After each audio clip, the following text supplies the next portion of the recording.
Hello दोस्तों, welcome back to our channel Geeky Arsan. दोस्तों, जैसा कि हम जानते हैं कि स्मॉग बहुत ज़्यादा बढ़ती जा रही है और इसको रहते हम रोज़ बरोज़ ये सुनते हैं कि आर्टिफिशियल रेन को कराया जाएगा या आर्टिफिशियल रेन को कराया जा रहा है।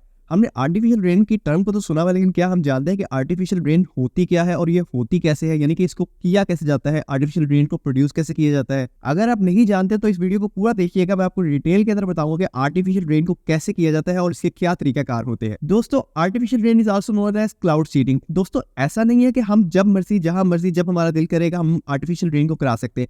आर्टिफिशियल रेन का कॉन्सेप्ट अगर समझना है तो मैं आपको शुरू में अगर बेसिक बताऊं तो आप कुछ यूं मिसाल ले लें कि आर्टिफिशियल रेन का मतलब ये है कि एक जगह पे पहले से कुछ क्लाउड्स प्रेजेंट है, कुछ रेन ड्रॉप्स प्रेजेंट है, वहां पे उनको एक रिएक्शन करके एक टाइनी पार्टिकल्स को स्काई के अंदर छोड़ के उनका रिएक्शन कराया जाए, तो वो जो बारिश बरसाते हैं उसे आर्टिफिशियल रेन कहते हैं। लेकिन उसके लिए भी उस जगह के ऊपर, उस रीजन के ऊपर थोड़े बहुत क्लाउड्स होने चाहिए जिनके अंदर वो रिएक्शन हो जाए। ऐसा नहीं होगा कि किसी ऐसी जगह के ऊपर जहां पे क्लाउड्स ही नहीं है और हम हमारा दिल किया कि हम वहां पे बारिश करा दें तो वहां पे बारिश हो जाएगी, ऐसा पॉसिबल नहीं होता। ये मोर और लेस एक किक स्टार्ट टाइप का प्रोसीजर होता है कि थोड़ी सी चीज वहां पे प्रेजेंट हो और हम एक झटका उसे देते हैं और वो काम कर जाता है। और इसको समझने के लिए कि ये कैसे काम करता है मैं आपको बताता हूँ कि आप ये सोच लीजिए क्लाउड्स लाखों की तादाद के अंदर पानी के ड्रॉपलेट्स लेके उड़ रहे हैं, फ्लोट कर रहे हैं हमारे स्काई के अंदर, और उनको बारिश बरसाने के लिए उन ड्रॉप्स को बहुत बड़ा हैवी और एक रिएक्शन की जरूरत होती है कि जहां पे वो रिएक्शन होगा वो आपस में आके बम्प होगा और वो बारिश बरसा देंगे। और यहाँ से ही हमारा मैजिक शुरू होता है आर्टिफिशियल रेन का। अब बात कर लें इनके इंग्रेडिएंट्स की, तो इसके इंग्रेडिएंट्स है सिल्वर आयोडाइड, साल्ट और ड्राई आइस। दोस्तों, सिल्वर आयोडाइड जो होता है वो क्रिस्टल्स की फॉर्म में होता है और ये काम ऐसे करता है कि जो मैंने आपको पहले बताया कि फ्लोट कर रहे होते हैं पानी के droplets in a form of clouds, तो वो कुछ जगह पे किसी और जगह पे, कुछ किसी और जगह के ऊपर है, तो उनका ये अट्रैक्ट करता है, उनको ये अपनी तरफ अट्रैक्ट करता है और उनके जो रेन ड्रॉप्स होते हैं उनको वो हैवी करता है। जब आपस में पानी मिल जाता है तो वो जो रेन ड्रॉप्स है वो हैवी हो जाते हैं। अगर इसकी मैं मिसाल दूं तो ऐसे है कि आपने किसी तालाब के अंदर अगर पत्थर फेंका हो, तो आप जब पत्थर फेंकते हैं जो पानी स्प्लैशेस ऊपर आते हैं वो एक भारी किस्म का पानी होता है और हैवी किस्म का पानी होता है। ये भी सिमिलरली वैसा ही काम करता है कि उन पानी को आपस के अंदर एक रिएक्शन कराता है, उनको जमा करता है और वो हैवी उसको बनाता है और बड़े साइज का बनाता है। और सॉल्ट भी मोर और लेस सिमिलरली सिल्वर आयोडाइड की तरह ही काम करता है। ये भी एक अट्रैक्ट करता है वाटर ड्रॉपलेट्स को, और खास करके वार्मर क्लाउड्स के जो वाटर ड्रॉपलेट्स होते हैं, और ये भी उसी चेन का हिस्सा होता है। ड्राई आइस जो फ्रोजन कार्बन डाइऑक्साइड होती है ये बेसिकली अटैक करती है और ठंडा करती है उन क्लाउड्स को, और उन क्लाउड्स को टर्न कर देती है ये वेपर्स के अंदर।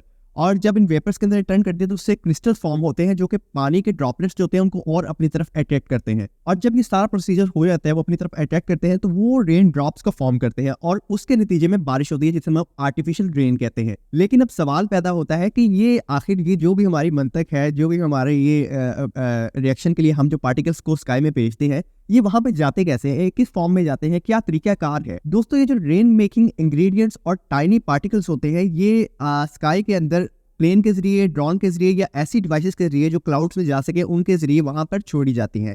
वहां पे इसका रिएक्शन कराया जाता है। और इवन कुछ ऐसी कंट्रीज भी हैं जो कि ग्राउंड बेस्ड जनरेटर्स का यूज करती हैं वो स्काई के अंदर वो पार्टिकल्स को भेजने के लिए। लाइक आप एक मिसाल ले लें कि एक जनरेटर बेस्ड एक पार्टिकल थ्रो करने वाली मशीन है जो लाइक वो बॉल जैसा नहीं फेंकती मशीन, उस तरह वो पार्टिकल्स को स्काई के अंदर भेजती है और वहां पे वो जाके क्लाउड सीडिंग करती है और आर्टिफिशियल रेन होती है। दोस्तों, अब सवाल पैदा होता है कि क्या ये आर्टिफिशियल रेन का जो कॉन्सेप्ट है, ये जो इंग्रेडिएंट्स हम बेचते हैं उस स्काई के अंदर क्लाउड सीडिंग के लिए, क्या ये हमेशा ही काम करते हैं? क्या इसमें कोई फेलियर रेट भी है, कोई सक्सेस रेट है? तो देखिए दोस्तों, ये कोई मैजिक नहीं है ऐसा कि ये हर बार ही काम कर जाएगा। देखिए, ये वहां पे काम कर सकता है, वहां पे चांसेस इंक्रीज कर सकता है जहां पे प्लेंटी ऑफ पहले ही मॉइस्चर जो है ना, प्लेंटी ऑफ मॉइस्चर प्रेजेंट हो उन क्लाउड्स के अंदर, उन रेन ड्रॉप्स के अंदर। ये वहां पे एक चेन रिएक्शन, एक पुश स्टार्ट करने की स्टार्ट कर देता है। लेकिन ये जरूरी नहीं है कि हर बार काम करे, ये चांसेस को इंक्रीज कर देता है। और जो सक्सेस रेट है वो बहुत सारे फैक्टर्स पे डिपेंडेंट है। लाइक क्लाउड टाइप क्या है, टेम्परेचर क्या है, वहां पे उस रीजन में विंड की क्या सिचुएशन है। कि ऐसा तो नहीं होगा कि हम रिएक्शन के लिए वहां पे वो भेजें वो इंग्रेडिएंट्स और वहां पे विंड इतनी हो कि जो कि डिस्पर्स कर दे।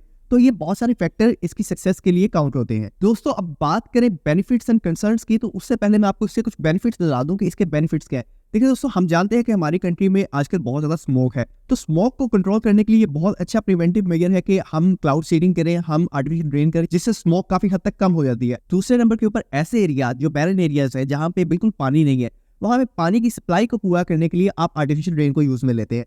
और तीसरे नंबर के ऊपर कि अगर ऐसी सिनेरियो क्रिएट हो जाए कि वाइल्ड लाइफ सिचुएशन के अंदर, वाइल्ड लाइफ फॉरेस्ट जिस तरह वहां पे आग लग जाए या ऐसी सिचुएशन जहाँ पे फायर ब्रिगेड या इस तरह की जो हमारी गवर्नमेंट इंस्टीट्यूशंस है वो अप्रोच नहीं कर सकते, तो वहाँ पे भी आर्टिफिशियल रेन की हेल्प ली जाती है उस आग को बुझाने के लिए। अगर बात करें इससे कंसर्न्स की, तो ये अनइंटेंडेडली आपके जो नेबर रीजन्स है, जो साथ वाले रीजन्स है, उनके वेदर जो पैटर्न्स है उसको ऊपर इम्पैक्ट कर सकता है, उनके ऊपर बुरा असर डाल सकता है, यानी कि उसको डिस्टर्ब कर सकता है उन पैटर्न्स को। अगर बात करें फ्यूचर ऑफ रेन मेकिंग के, तो अभी ये बहुत ही अर्ली स्टेजेस में दोस्तों, इसके ऊपर बहुत सारी रिसर्च होना भी बाकी है, इसकी इफेक्टिवनेस को बढ़ाने के लिए, इसके इम्पैक्ट्स को जज करने के लिए कि जो नियर बाई रीजन्स है उनके ऊपर क्या बुरा इफेक्ट डालता है।